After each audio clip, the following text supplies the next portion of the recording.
Hi everyone, good afternoon and welcome to your Friday afternoon habit. We have hashtag Chakrachat. Thank you again for joining us and for supporting our weekly chat with our guests. No, last week we have a jam-packed set of guests who are yoga teachers and practitioners at the same time. It was a very nice experience, although we hope that we had more time last week, no, because there are a lot of insights and reflections that were shared, and we wanted to, have more of these discussions. Just for the information of everyone, Chakrachat actually started just a chat, amongst the teachers of Chakra Yoga Studio. It has been our way of checking in with each other, and eventually it evolved, and we are very happy that there are a lot of people supporting these talks, and we are also very happy for the guests, and the things that we learned from them. Just to recap what we have discussed last time, I'm very, very happy to know that it was a very nice conversation with yoga teachers and practitioners alike. One of the things that I can still remember in our conversations last week, one is that not everyone liked yoga at the very beginning. It was quite a revelation that most of the practitioners and teachers that we have had didn't like yoga at the very beginning.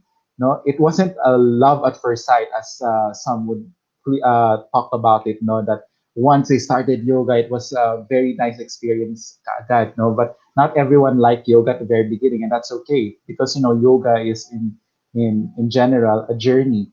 And but what really stuck with most of our guests and practitioners is the idea that yoga was more than a physical experience to them. It was more of a spiritual and even an emotional roller coaster ride, as one practitioner would say. And who would have imagined that some of our practitioners, like me, personally, I cried during a shavasana, and I guess that some of you had the same experience as well. And yoga has truly been an instrument for healing, and it was not always fun not to be on our mats. Not even your teachers and your practitioners sometimes drag themselves to their mats and practice. No, but we were advised by our guests that to take baby steps and to take bite-sized moments and to really feel and connect to whatever it is that it's inside of them when they practice. No, you bring your whole self in your yoga experience. Now, opening our August Chakra Chat session is our guest teacher, Paulo Leonido. He is an advocate of movement, wellness, and yoga and meditation. He believes in the importance of self care, self love, compassion in daily living, and applies these same principles to movement through the practice of yoga and meditation. With 800 hours of teacher's training from various teachers, his teaching goes beyond intelligent alignment. He teaches yoga and meditation as a practice for the body, mind, spirit system and leads his students through an introspective and holistic experience. Ladies and gentlemen, it is an honor to introduce our speaker, our guest for today, Teacher Paulo. Good afternoon, Teacher Pao. Hi, good afternoon. Thank you for Kamusta? saying yes to join Chakra Chat. You're welcome, and it's an honor. And yun lang. Happy Friday. It's a rainy Friday for us. How are you, Teach? How are you coping with all the things that's happening in our country and with the pandemic? That's a beautiful question and hard to answer. Ano ba? I guess this applies for everybody na lahat tayo. We're in a I will use the word processing because since the start of this pandemic, more than the lockdown, lahat tayo nagkaroon ng moment of reboot and restart. And in the same time, there's no manual, there's no guidelines na, oh, ito gawin mo, because this is the right way to address our personal agendas and how to address what's happening right now. So, ayun, so we find a lot of avenues and ways paano natin siya i-address. But hindi siya yung Para after 1 week or 7 days, you'll be fine. So it's an everyday journey and process. And in the same time, through that journey, we learned a lot from this event. In the same time, we learn how to, I can say, put boundaries. In the same time, parang you know how to detach yourself from the toxicity, from news, from people, and what's happening right now from home all the way outside. So, yun. Tapos, syempre, nandun yung mga other side stories of fear, other side stories of parang how can we survive, from personal to community level. And yeah, so yun yung masishare ko right now. Sige, Teacher Pao, you mentioned about journey, and I read in the introduction that you have 800 hours of teacher training. I'm interested to know what does your yoga journey look like, and how did you start doing yoga, and what led you to become a teacher eventually? So, ano ba? Way back 2004 or 2003, I discovered fitness. So, because from my first job, I worked with Kenny Rogers like long time. I can say the first generation of Kenny Rogers kasi nag-evolve din sila.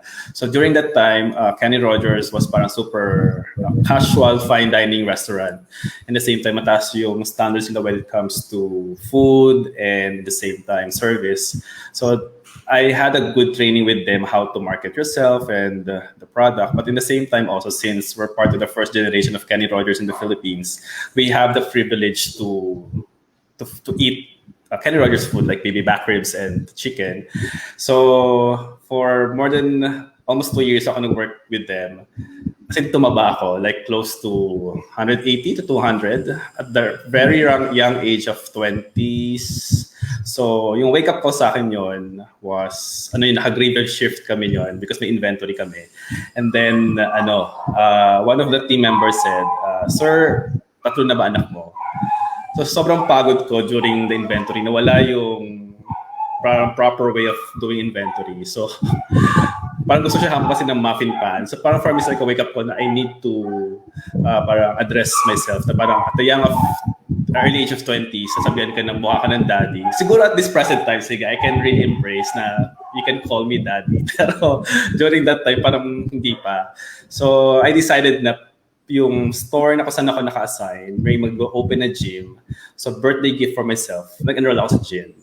And then I commit to myself na from 6 a.m. as the gym opens, ako yung first member na papasok palagi. So nag-commit ako for 6 months. And then every 3 months na ako nag-weigh in to check what's the progress.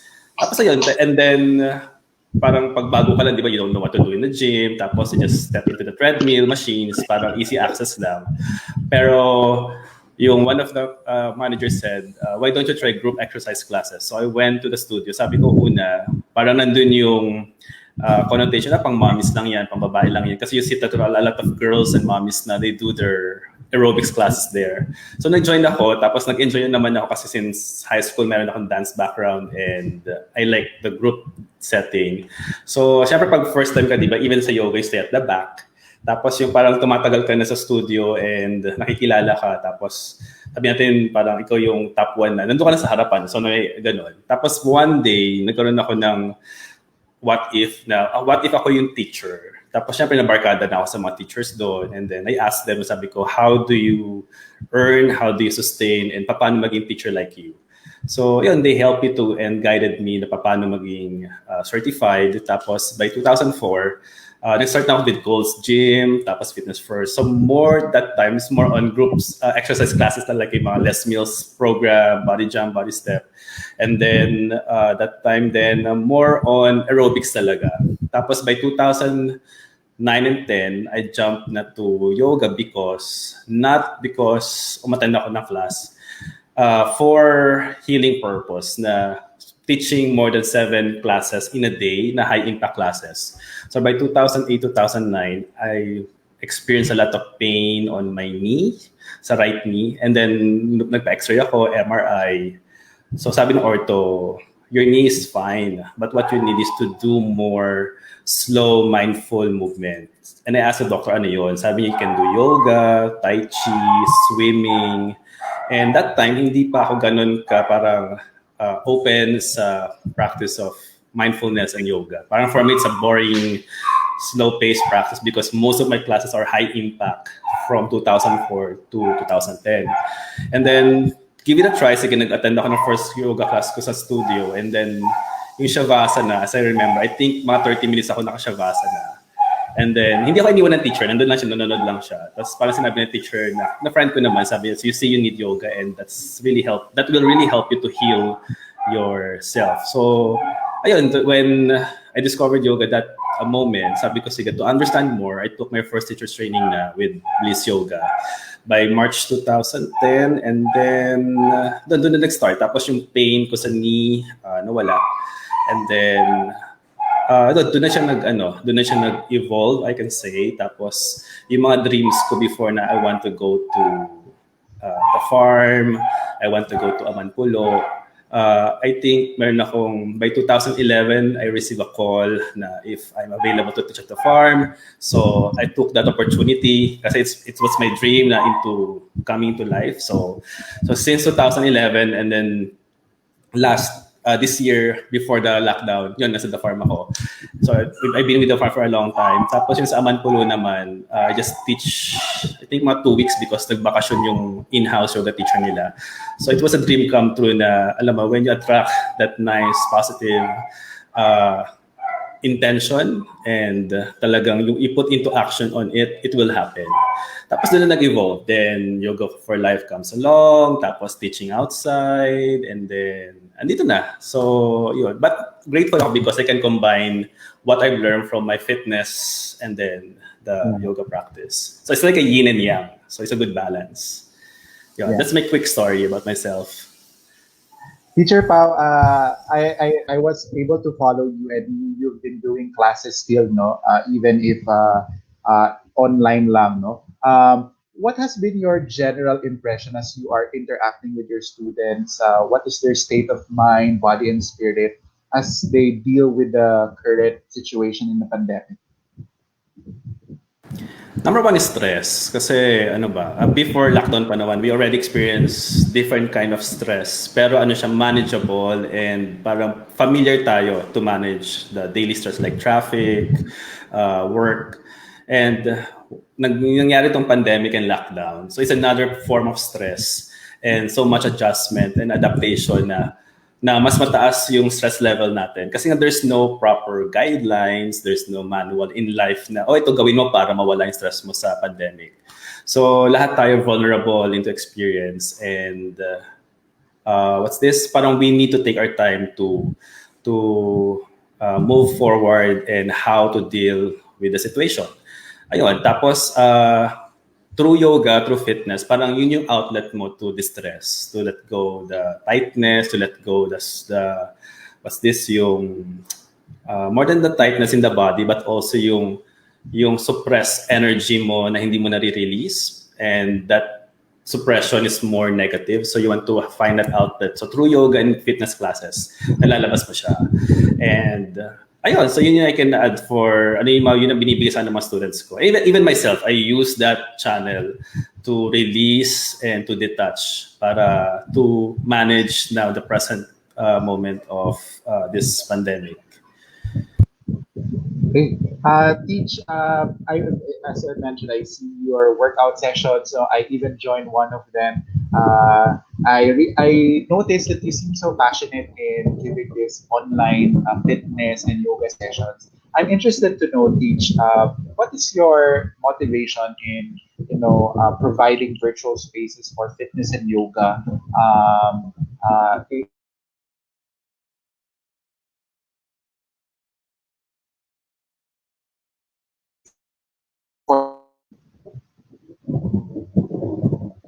Teacher Sam, can you repeat? Medyo naging choppy ka kanina.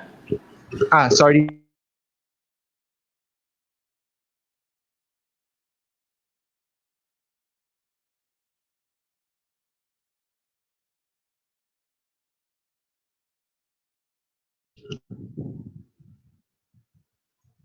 Hello? Ayan, sige. Ayan, medyo okay na. Nagsimula na kasi yung ulan sa amin, each story. Okay, sige. Ano ulit yung question? So habang, I guess I'm still on live. So just to add on, like, yan, pag umulan, na-apekto ang internet connection natin.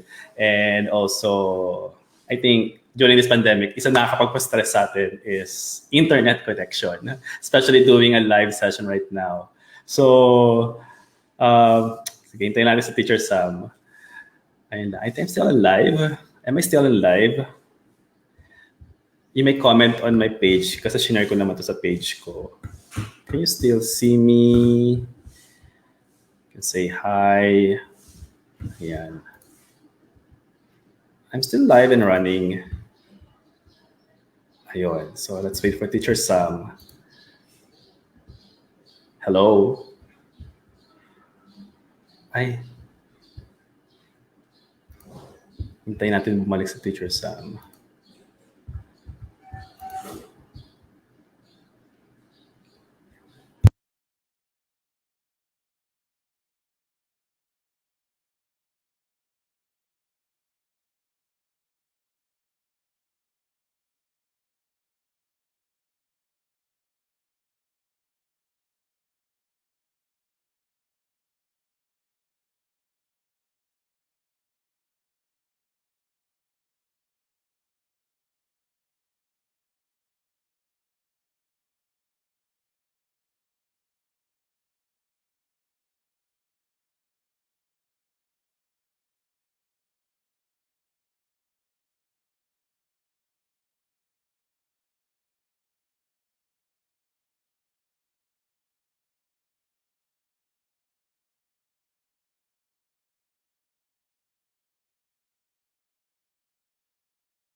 Okay, so we're back. I'm really sorry. Hmm. Yeah, let's just wait for teacher Paulo to sign in once again. Seems to be something wrong with my internet connection because of the rate, but we're just gonna wait for teacher Paulo, and then we'll continue our conversations with him. So, just would like to apologize for those um, who are viewing right now and who experience the interruption brought about by um, rain, no? Kusog kayang rain karon. Sige lang. Let's just wait for Teacher Paulo and then we'll continue our conversations with him.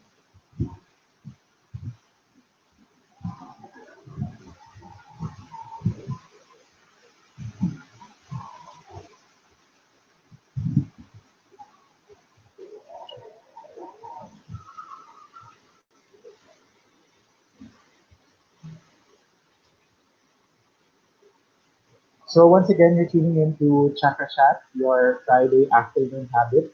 And we are thankful because our guest for today is Teacher Pao, Paolo Leonido. Teacher Pao is 800 hour teacher training. So he has joined several teacher training sessions. And this particular Chakra Chat session is very timely as we are going to talk about the importance of movement in times of the pandemic.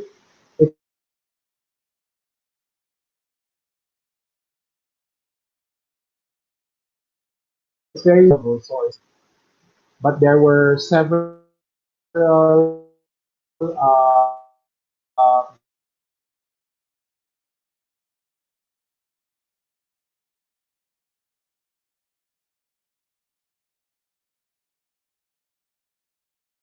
and wellness, especially at this time. Okay.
I teach. It, Sorry. are we still live? Yes, yes, we're live na. Ah, okay. Ayun. Sorry, Ano teach. ano ka Speaking ba? of, Don't be sorry. Isa yan sa mga factual, realistic stress natin. So, yeah, hindi lang siya exclusive for teacher. It's for everyone. Yes. speaking of teach, we have a related question to our experience. Teacher Natalie Mariano, one of our teachers in Chakra, is asking, what do you think are the challenges that teachers and students face during online classes? So very much related sa na-experience natin ngayon. What do you think are the challenges that teachers and students face during online classes? Okay, number one is internet. Again, like what we experienced, right? Especially if you're doing live classes. Isa yan sa mga number one talaga. Because nga, since we know in the Philippines, we have a slowest talaga internet.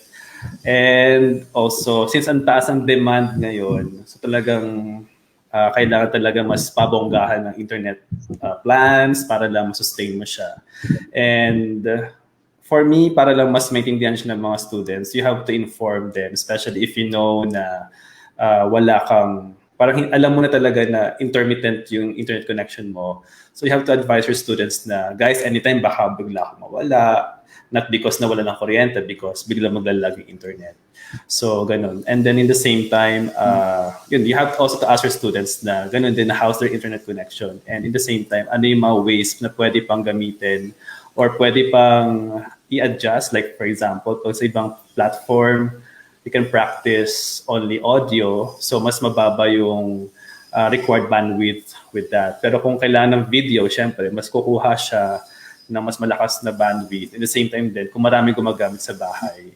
So, ang daming factors to consider. And again, para lang hindi ma-stress talaga lahat, just inform the students na ganun yung situation. And for sure naman, everybody will understand na may ganong probable na pwede mangyari. So, ayun. Like for example ako, pagka nagla-live class, minsan sinasabi ko talaga sa mga estudyante ko na yun nga, merong internet connection problem or issues. Like even, for example, last few days, yung Globe mismo nag-post na may technical problem talaga. So you have to share that para aware sila. And ano naman, most of them can really relate with the situation. So they really understand na, okay, tapos pagka nag-live ulit, pag okay na, go back ulit, catch up. Yun. Kasi I think there is no way here in the Philippines, nakikita ko mas maraming gustong live class kasi may connection. Kasi importante sa atin yung connection as human being. We are part of our DNA talaga. We need to connect with people, with nature. That's part of our DNA. So, syempre, pag pre-recorded kasi walang interaction you just follow and play lang siya. Pero pag live, kahit hindi mo nakikita yung estudyante mo, like sa Facebook, they can comment, they can give you messages na real time siya. So, ibig sabihin, may connection pa rin. Kumbaga, ano yun, mas nakaka-relate ka din. So, that also helps you to motivate na, sige, continue lang with your actions na despite of these struggles and challenges, nandyan lang sila for you. Ayun. Sige, Teach.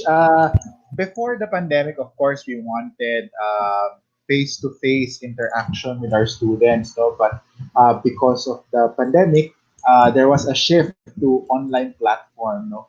Were you able to adapt quickly with the need of the time and with the situation that we have now? Was it very easy for you to just migrate to online teaching na? Ano siya it's a learning process siya. So, yung nag-start na yung ECQ, I mean, yeah, yung start yung ECQ ng March 15. So, parang unang ginawa ko. Kasi what you see right now behind me, hindi siya ganito before. This is a stock room. So, imagine mo itong space ko dito sa likod, ang daming pile of, ano dyan, stocks na kailangan din siya i-let go. So yung nilinis namin to, inayos namin siya. ano siya, hindi siya yung mabilisan, kumbaga one step at a time. For example, by a day, we need to clean up this space kasi sobrang dami nakatambak. Kailangan siya ilabas, linisin. On the next day, you have to fix the fixtures, the lights, ganyan. Tapos on the next day, ano muna ako parang, whatever device I have, uh, tawag ito, yung yung gagamitin ko. Tapos siguro pag halimbawa nagkaroon ng opportunity na magkaroon ng budget, then I will upgrade. So I know my video output before is not like this.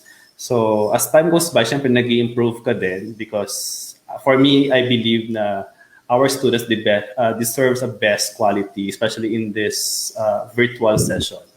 So the video, the audio, para mas mafe-feel nila na it's real. Especially pag live kasi, yon. Tapos, ano pa ba? It's ano siya, kumbaga baby step siya. Kasi there's no manual nga na to follow. Like siya babalikan, there's no manual, there's no guidelines na from teacher's training, ito gawin mo pag uwi mo, pag nagka-pandemic. Wala eh. So, ano ka rin, mag-experiment ka rin what's really works best for your situation, for your space, for your resources and budget. So, yun yung mga considerations natin. Tapos, syempre, the more you experiment, parang you discover a lot of parang learnings na parang ano yung mas pwede, mas acceptable and improve. So, ayun. So, may mga ganong gagawing process. And it's not easy because since wala ngang workshop or manual, so lahat self-learn. You have to go to other platforms like YouTube na how to ganito, how to fix your lightings, your angle, everything. So you have to find ways na and read a lot of books then, maybe ebooks or Google mo lang kung ano yung the best. So yun, so kung whatever works for me, pinagpatong-patong ko lang siya.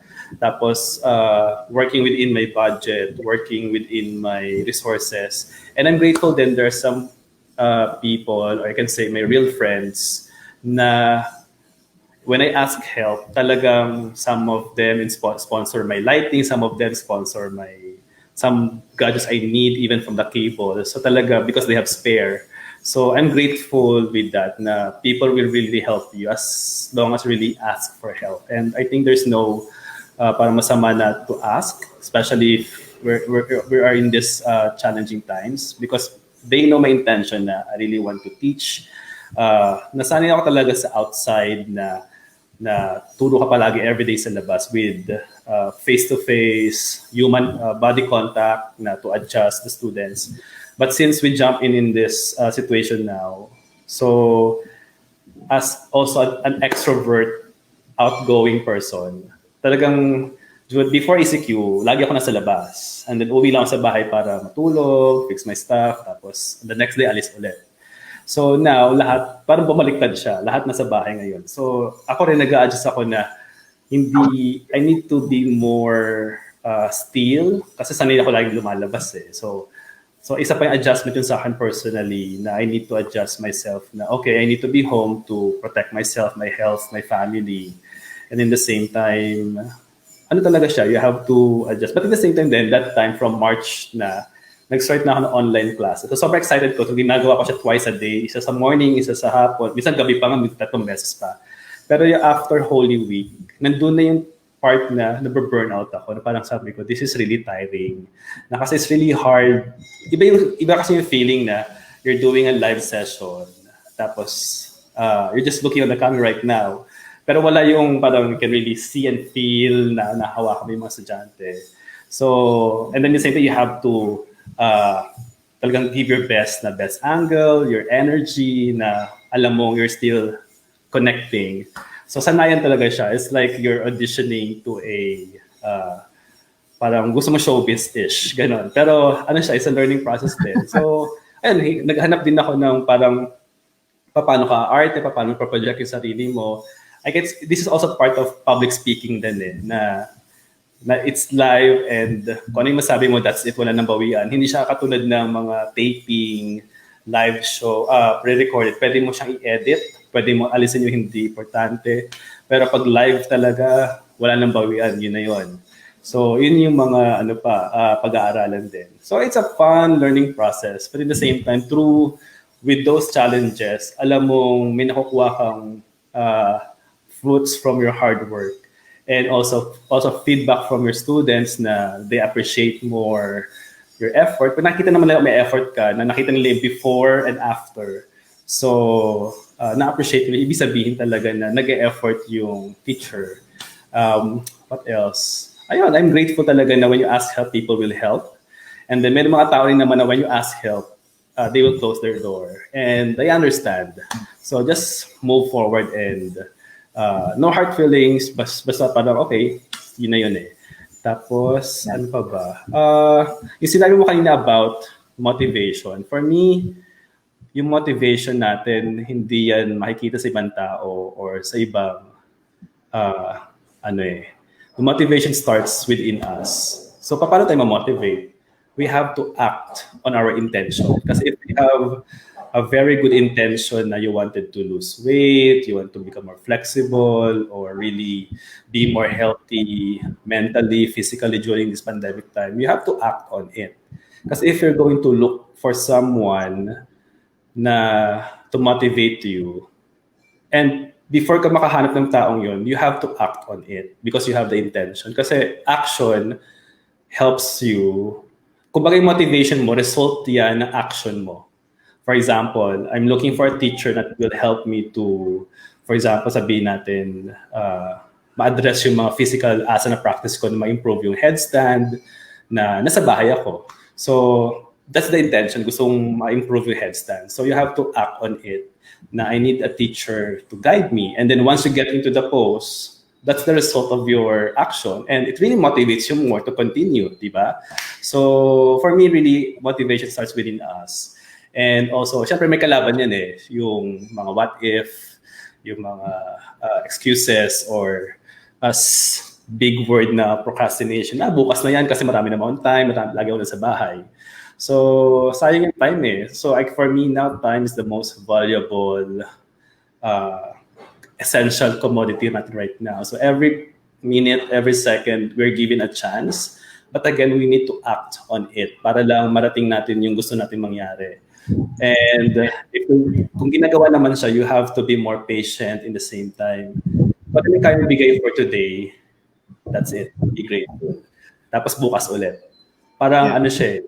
I read this book, Atomic Habits. It's one of my favorite book na parang you're doing a habit forming na incremental siya. Hindi siya yung dapat 100% color. For example, you give 1%, then tomorrow another percent. So nagpa-pile up yung habit action mo. Tapos you'll be surprised na after 30 days, 100 days, yung 1% na yon, pag pinagsama-sama, it will become 100%. Tapos mas nag-i-improve pa siya. So, yun. So you're investing time with that. Now you're satisfied, and along the journey naman of this current situation natin, hindi naman palagi masaya. Every day talaga we will experience a passing thought of what if, a passing thought of paano na to, how's my career, how's my love life, my relationships. So, pero again, we will go back again to ourselves na, okay, we will reflect what's happening and then what we can do right now. Ayun. So, I hope that address question. Yeah. Ito nasabi, grabe.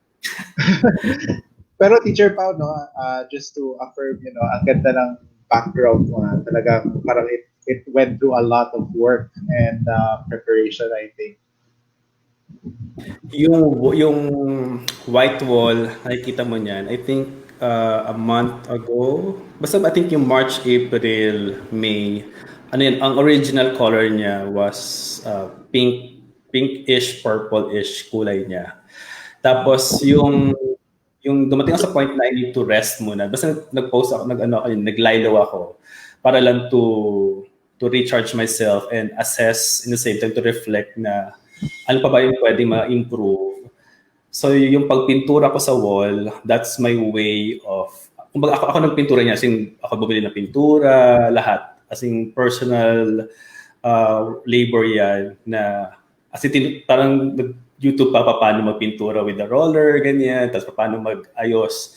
So, ginamit ko siya na action ko to process my focus, to process my intention of to change. Kasi from the old color siya, to make it more minimalist, to make it more what's this, white. And parang for me kasi, di ba, pag sinabi natin peace, it's color white.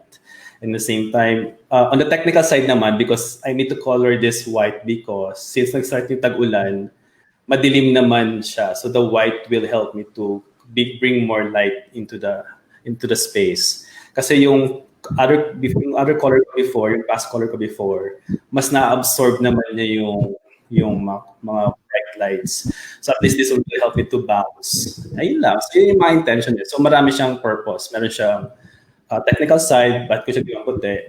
But the labor side is a process, a way for me to address my personal way of adding more focus, concentration, and the experience of what's this, hard work and labor na I never tried to do that by myself. Lagi mong hahanap ka ng construction worker or someone can paint your wall. But this is sabi ko, sige, I need to experience ano yung na-experience nila. And it's no joke, ang hirap pala na talaga gawin. Like it took me, I can say, kalahati pa lang may pintura ha, hindi pa siya buong studio, kalahati pa lang to. It took me almost 6 hours para pinturahan siya. So, ayun. And happy naman ako sa result. Kaya even though hindi pa siya tapos, gusto ko lang, sige, one step at a time. Tapos syempre, to consider the budget, di ba? So, ayun eh. So, hindi ko siya minamadali. Pagka alam ko okay yung weather, tapos there's a budget, then continue painting. Tapos pag wala, wala. Ayun lang. Thank you. Yeah. Sige, Teach.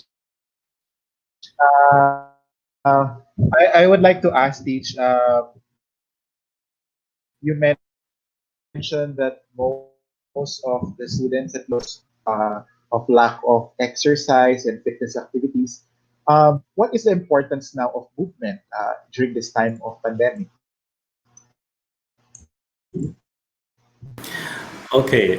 For me, hindi lang siya during pandemic. It should be everyday part of our activities in life. Because our nature is to move, diba? As we are part of the animal kingdom, definitely part of our DNA is to move. Same with Mother Nature. Nature is moving. So we need to be in harmony with nature. So we need to be in harmony with our true self. Now we need to move. And through exercise, through yoga asana practice, we are moving and the same time helping our body to become more stronger and may mga benefits given na yon. So, yun yung gusto ko pa-realize sa kanila na everyday, we should be moving. Kahit hindi siya 1 hour, kahit hindi siya parang 30 minutes, basta nandun yung intention mo to move. Like, kaya this month, I introduced my parang 8 minutes, 30 days challenge lang siya.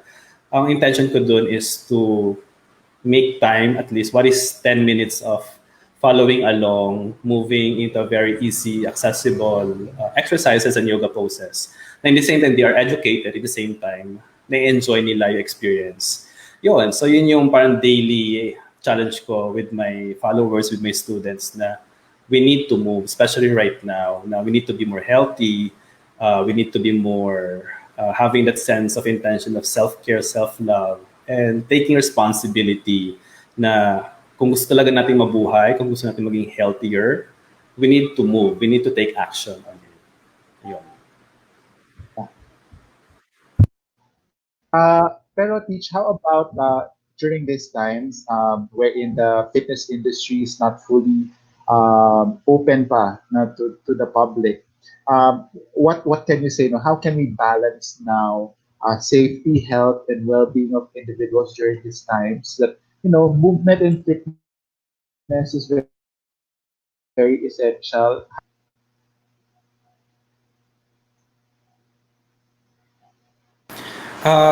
Worldwide, the whole, sabi natin, fitness, wellness, mga holistic approach talagang greatly affected from sabihin natin mga wellness resorts all the way to individual who's doing personal training, teaching yoga or teaching group exercise classes.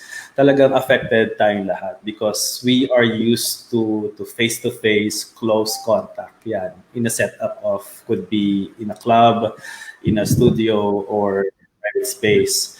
So for me, talagang challenging. Kaya ngayon din, since the pandemic, ang daming nag-ano hindi naman siya career shift, but nagkaroon ng reinvention na, okay, sige, since we're at home, why don't we maximize using internet, our camera phone, uh, to to continue our purpose of helping our students na maging active and healthy. Siyempre, doon yung mga challenges. Yung iba hindi pa sanay humarap sa camera. Yung iba naman, may iba pang issues na dinideal. Tapos yung iba naman, walang resources. So, ang daming considerations din. And in the same time, but andun yung, darating yung time na uh, fitness and wellness community talaga will make an effort. Not only here in the Philippines, also abroad. Kasi parang sa ibang bansa, di ba, when you go to YouTube, you see a lot of pre-recorded yoga classes, pre-recorded fitness classes. But now, pag tinignan mo yung YouTube, we go to, like, kung type ka lang ng Pinoy fitness or any Pinoy workout or yoga, you will see now a lot of trainers, a lot of teachers also using the platform, and it's for free. So it's opportunity na we're creating another space for them na anytime they can access it, anytime they can go to the platform and practice, especially kung halimbawang walang internet. So you can download also the video and follow along. And ayan, then you learn from the teachers then. So, ayun siya. Yeah. And how about teach ka na, there are times no that how do you manage the economic side of it, diba? Since since there are a lot of free classes already, how do you maintain the your income in getting from your classes, which happened so pre-COVID, for example? I can say now, ang laki ng difference siya since nag-online. Hindi siya yung sabihin natin yung sabihin ko yung personal profit ko when I was teaching outside. Hindi siya katulad now. Kumbaga mas mababa because of again considering na ang daming walang trabaho.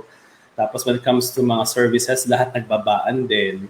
So, kumbaga it's more on continuing the passion in the same time sustaining like yung mga nakukuha nating payment, those payments goes to internet bills, electricity bills, water, yung mga essentials din natin. Kumbaga, it's an energy exchange. Tapos, syempre, mas nakakatipid pag nasa bahay, pero in the same time din, you need to invest nga because of the mahal yung gamit, mahal yung mga ibang ginagamit sa pagtuturo. So, ayun, ano pa bang mga ano natin? Pwedeng i-address with this one. Ano ulit yung question? Dali Baka lumalayo ako eh. Okay lang, Teach. You're doing fine. I'm thinking what are the activities or initiatives that you do in order to maintain a certain level of profit, which you have been gaining before COVID, and now that it's fully online and automated? Okay, yun. So, it doesn't mean naman porket binaba mo yung rate mo, wala ka ng sense of worth. Nandun pa rin yung worth.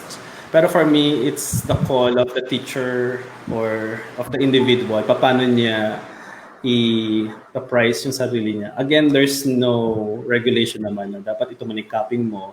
So you have to make your research. Ano yung ginagawa ng ibang teachers, ng ibang studio, paano sila mag-pricing. So you need to leverage up with them para nandun naman yung sabi natin na fair approach. Tapos, there are some students na generous na, for example, even though you're offering them 300 pesos per class or sabi natin 100, sometimes they give more. Then when you ask why, sabi, pambayad mo na yung internet mo. So, yun yung nakakatuwa na surprise na there's still people who will give you more and with the intention of helping you out. And for them, the intention is to sustain the services that we are providing to them, not only to the students, but also you can reach out more to more people. Ayun, kung may nagbigay, thank you. Kung wala, thank you din. Basta continue pa din siya. Basta as long as alam mong nasusustain mo siya. Like ako, whatever I sustain, continue. Tapos yung mga dati kong group setting ko sa labas, ngayon, naka-divert kami into online. Pero we just do it privately, hindi siya public. Tapos, same with other, ano din, grupo din. So, yun. Tapos, we just fix the time. And sometimes, for example, on my side, I'm okay, pero sila naman may problema sa internet. So, we need to cancel the class and uh, reschedule lang siya ulit para lang matuloy siya. So, ganun. May mga commitment pa rin kasi kung gusto talaga ng estudyante, they will find ways. They will really continue to support you and because they're benefiting from what you're teaching. And in the same time, more than the side of helping, but also, alam mo, nandun pa rin yung connection eh. Kumbaga, na-maintain natin yung connection natin from the outside before and then now into present. So, na-apply pa rin natin siya. Ayun. Okay. Sige, Teach, let's go to Yoga for Life. You've been very active with Yoga for Life. Can you tell us more about what the group means to you and how aligned is it to your whole yoga philosophy? So by 2010, after I graduated my first 200 hours teacher's training, yung co-founder ko si Charmaine Kuinyeng, doon kami nagkakilala sa teacher's training. And surprisingly, we have the same birthday. Tapos, kami lang yung hindi taga Makati. So kami yung lagi magkasama pagpapasok, pauwi, magkasabay kami.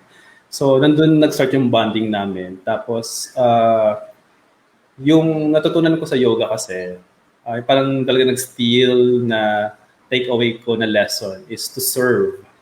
So sabi ko, sige, bago ako mag-teach commercially, I need to serve maybe in a community or maybe uh, an advocacy. Tapos, when I discuss this with Charmaine, ganun din yung intention niya. Tapos, when she asked me, sinong group, sinong community or advocacy. Sabi ko, I want to focus more on HIV and AIDS. Sabi niya, why? Sabi ko, because I have friends. I have friends who's living with HIV and sabi ko, promise ko sa kanila na once na maging yoga teacher ako, tuturuan ko sila mag-yoga. Nandun mo na intention to teach them. Tapos, si Charmaine din naman, ganun din na she wants to create an impact within the country because kasi yung mga initiatives coming from outside yung work niya. So at least dito, ma-offer sa bansa natin. And then, 10 years ago, iba yung iba yung discrimination, iba yung stigma, iba yung level of energy when it comes to the HIV, advocacy and HIV itself. So sobrang hindi siya ganun accessible before. Pero since pumasok na yung mga iba, mga NGOs and communities, kumbaga naging aggressive siya in a good way na na-address siya. So ngayon, mas kumbaga nabawasan yung discrimination, nabawasan yung stigma. And then the role of Yoga for Life is filling the gap of, for example, kasi di ba, yung ibang NGO focusing more on education and awareness. Yung iba naman focusing more on testing.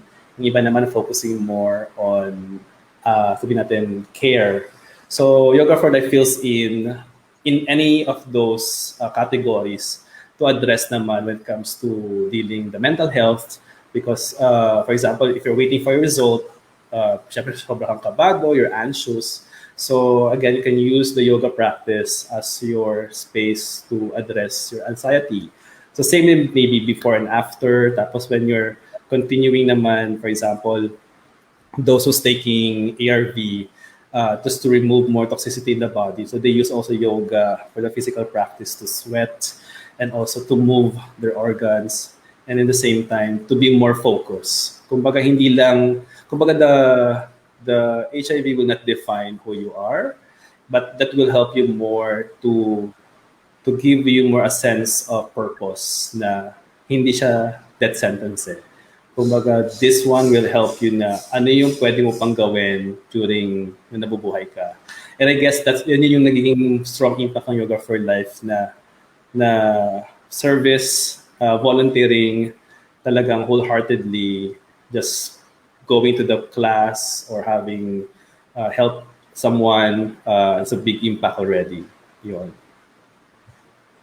So, Teach, I'm also interested to know about your logo. I can see your logo in your upper right-hand corner of your screen right now. Obviously, it's a heart, no, but there seems to be other elements there. Would you mind explaining it to our viewers right now? Okay. So yung this one, itong dalawa, ano yan eh, sabi ng gumawa niyan, yung graphic designer na yoga teacher din, si Digo. That stands my initials of P and L. So parang, inano lang niya yan. Parang, basta pinakita niya sa akin, paano nilaro yung letter P and L ko. Tapos yung nasa gitna, this one, yung naka-prayer position. Parang namaste. Or if you're in a seated position na nakaganyan. Ayun, so marami siyang interpretation. Or also the core, the lotus represents na from very dark, muddy place, but when you really pick up yourself, you bloom in a very beautiful kind of flower. Tapos yung heart naman, kaya siya pinagawa kang form as heart. For me, the essence of this love is love. Na love to people, love to serve, love to teach. So nandun yung passion underneath that heart shape. And also yung iba naman nakikita nila para daw may bear. So nandun yung personality ko na being a bear. A daddy. Ganun. Sige, Teach, we have a question from the comments. We have here from the admin of Chakra Yoga Studio. Aside from Yoga for Life, do you have any other advocacies that you would want to serve in the future? So far, ano ba? Wala pa naman. I'm still really with Yoga for Life and being a witness the growth of the community. Parang naipasa namin yung gusto namin mangyari ni Charmaine. And tawag ito, yung seeing those students before na just coming to the class. Ngayon, teachers naman sila. Tapos ngayon, officers na din. And parang before, we're just dreaming na dapat sana hindi lang sa Manila, dapat meron din sa Cebu or maybe in other provinces. And now it's happening during the 10th year. So, and because of those volunteers na also move with other places, they're the key people who make this possible para mag-expand. And again, the credit is not with me and Charmaine. We're just an instrument to form this, but the main key success of Yoga for Life are the volunteers, are the teachers, are the people who help to make this sustainable. Ayun. Tapos naman, kung future advocacies ko, so far wala pa naman. It's really still the Yoga for Life. Tapos continuing my online classes and like what you're doing also, para every weekend I have the off the mat. Kung ba yung off the mat, I started that 3 years ago, interviewing the mga teachers who's working in the yoga industry, in the wellness industry. Tapos, what they can share more about who they are. Kasi di ba, before sa yoga class sa studio, after class, maybe you can stay a short time, or sometimes you're on the go because you need to teach another class. So, nawawala yung to know more who is the teacher. So, this is a great opportunity then during this parang pandemic time na ang dami rin nagla-live show or parang having talk, parang opportunity to get to know more who's the people behind those work or who is your teacher. So mas nakikilala niyo siya. So yeah, it's opportunity. Yeah, thank you. Sige, sige, Teach. Thank you very much also for sharing Yoga for Life to our viewers and to me as well. And now that I can better understand the concept of Yoga for Life. And yeah, and we're very happy no, in Chakra. Teacher XT is very, as always, with sharing Yoga for Life. No, especially we wanted Yoga for Life, Chakra Yoga Studio to be the home for Yoga for Life here in Cagayan de Oro. Teach, let's proceed now to a new portion of our Chakra Chat session. We call it the Fast Talk. So we started this last week, and there will be stems, and then you just complete the sentence. No? Sige, let's start. Yoga for me is Yoga for me is community. okay. I believe yoga helped me, especially with Uh, ano ulit? I believe yoga. yoga helped me, especially with